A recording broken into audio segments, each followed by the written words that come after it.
ஹனுமனின் திருவடிவம் அதை வணங்கிட அமைதி வரும்.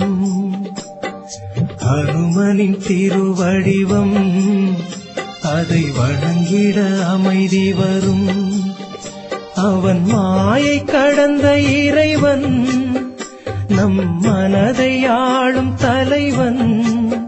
அவன் மாயை கடந்த இறைவன், நம் மனதை ஆளும் தலைவன். ஹனுமனின் திருவடிவம் அதை வணங்கிட அமைதி வரும்.